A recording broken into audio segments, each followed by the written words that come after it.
नमस्कार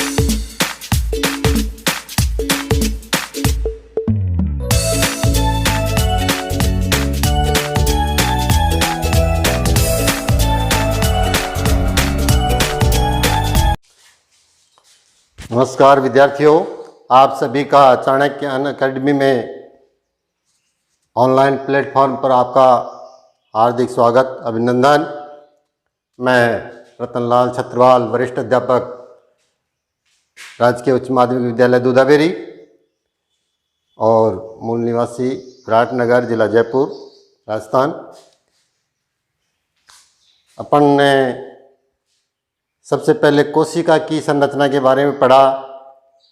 कोशिका हमारे शरीर की मूलभूत इकाई और बहुत सारी कोशिकाओं का जो समूह है वह ऊतक, उसके बारे में अपन ने पढ़ा। ऊतक कितने प्रकार के होते हैं। और आज का टॉपिक है, बहुत सारे ऊतक मिलकर के अंग का निर्माण करते हैं, बहुत सारे अंगों का निर्माण करते हैं, जो हाथ, पैर, आँख, नाक, कान, जितने भी अंग हैं, फेफड़े, कई और फुफ्फुस है और भी अंदर के आंतें वगैरह, ये सारी की सारी अंग हैं। कोई आंतरिक अंग है, कुछ बाह्य अंग हैं। उन अंगों का एक समूह जो एक पर्टिकुलर कोई कार्य को निष्पादित करता है, कार्य को संपन्न करता है, उसको अपन तंत्र कहते हैं। और बहुत सारे तंत्र एक साथ मिलकर के हमारे शरीर का निर्माण करते हैं। तो अपन ऊतक के बाद में हम अंगों के बारे में और अंगों के बाद में हम तंत्र के बारे में पढ़ेंगे। तो आज का टॉपिक है परिसंचरण तंत्र। जैसा कि परिसंचरण तंत्र नाम से ही विदित है कि इसमें परिसंचरण होता रहता है, परिवहन होता रहता है। ब्लड, खून का, रुधिर का संचालन होता रहता है पूरे शरीर में। तो वो किस प्रकार से होता है उसके बारे में अपन यहाँ अध्ययन करेंगे। तो उसमें सबसे महत्वपूर्ण जो अंग है वह है हमारा जो हृदय है। उसके बारे में मैं आपको कुछ बताऊंगा। तो मैंने पहले ही ये डायग्राम बना करके तैयार कर रखा है ताकि आपको ज़्यादा समय खराब नहीं हो। तो सबसे पहले अपने हार्ट की जो ये पेशी है ऊतकों के द्वारा बनी होती है। ये मांसल होता है और खोखला होता है और बंद मुट्ठी के समान लगभग ऐसा हमारे शरीर का इसके समान आकार का रंग लाल रंग का होता है। और यह हमेशा संकुचन और शिथिलन, कभी संकुचन होगा कभी शिथिलन। तो ये पंपिंग के द्वारा अपना कार्य निष्पादन करता है। तो ये कभी संकुचन होगा, शिथिलन होगा, संकुचन होगा तो फैलेगा और संकुचन होगा तो जो हमारा जो इसके अंदर जो ब्लड है, जो खून है, जो रुधिर है, वह हमारे शरीर के अंगों तक जाएगा। तो सबसे पहले जो हृदय की आंतरिक संरचना है उसमें हृदय है जो इसके चार भाग होते हैं मुख्य रूप से। ऊपर के दो भाग आलिंद कहलाते हैं और नीचे का जो पार्ट है वो निलय कहलाता है। तो उसी हिसाब से बायां आलिंद, बायां निलय, दायां निलय और दायां आलिंद। और इसमें ये दोहरी पेशियों के द्वारा, झिल्लियों के द्वारा कवर रहता है, मांसपेशियाँ होती हैं। और इसमें भी मतलब हृदय आवरणी द्रव भरा रहता है, जिससे कोई चोट फोट, कोई दबाव वगैरह को ये सहन कर लेता है। इसके बाद में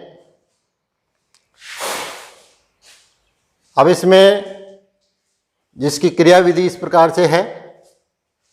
अगर सबसे पहले अपन इसका जो चित्र है वो इसके चार प्रकार हो गए।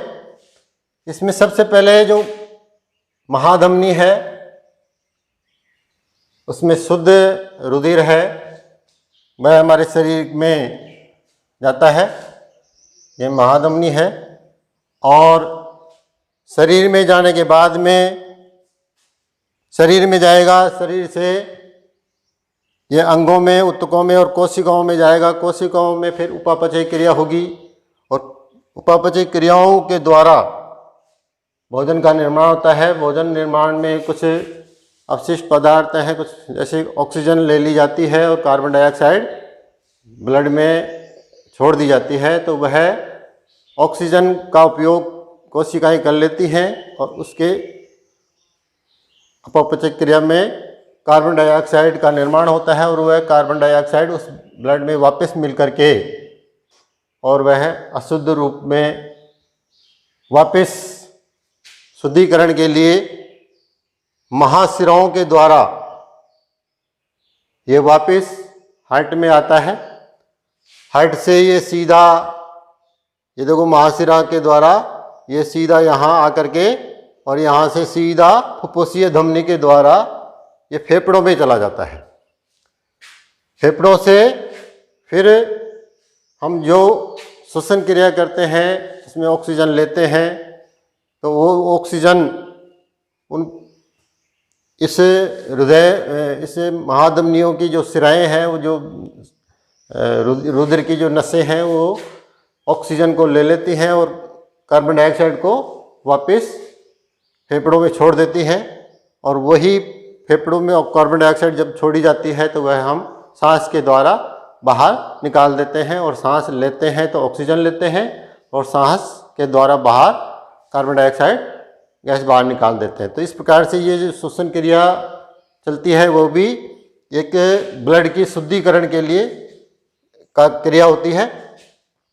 और यहाँ से फुफ्फुसी धमनी, अब देखो इसकी क्रिया विधि किस प्रकार से है। सबसे पहले हमारा जो शरीर है उसमें बहुत सारी नसें हैं, बहुत सारी सिराएं, धमनियाँ, एक जाल, पूरा जाल फैला हुआ, पूरी प्रत्येक कोशिका तक फैला हुआ है।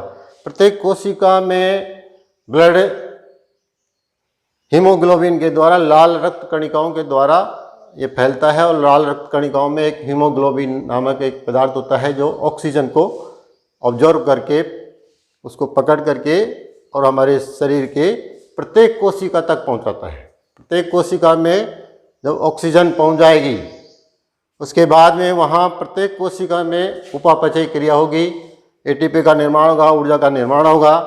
उन ऊर्जा के निर्माण के बाद में कुछ कार्बन डाइऑक्साइड और कुछ अवशिष्ट पदार्थ हैं, तो अवशिष्ट पदार्थ में कुछ अवशिष्ट पदार्थों को निकालने के लिए कुछ विशेष अंग होते हैं जिसको उत्सर्जय अंग बोलते हैं।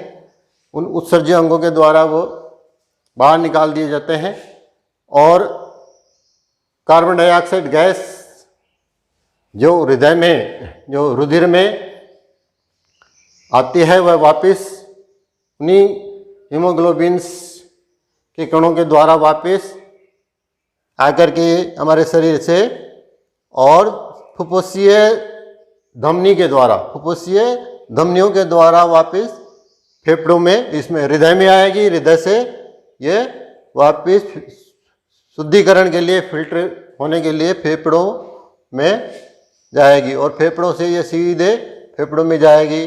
फेफड़ों में शुद्धिकरण होगा।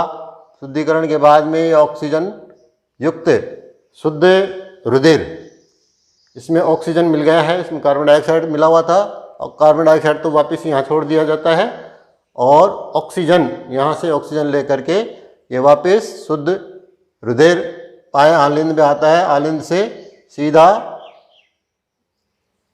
महाधमनियों के द्वारा फिर वापस शरीर में चला जाता है। तो इस प्रकार से ये पूरा का पूरा सर्कुलेशन, पूरा का पूरा परिवहन की तरह कार्य करता है।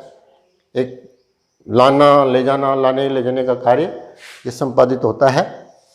अब इसमें कुछ वाल्व दे रखे हैं। ये वाल्व, ये त्रिवलक वाल्व है जो रुधिर को वापस पंपिंग के द्वारा वापस सिराओं में या इन धमनियों में दोबारा वापस नहीं जाने देता है। ये एक बार आने के बाद में वे वापस बंद हो जाते हैं।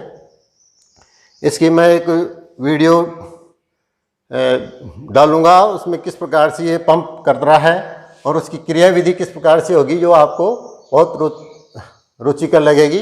वो मैं भाई उसमें कंप्यूटर के द्वारा आपको डाल करके और आपको बताएंगे। यह आज का यही टॉपिक है। और नमस्कार। अगले टॉपिक के लिए नेक्स्ट वीडियो का इंतज़ार कीजिए। धन्यवाद।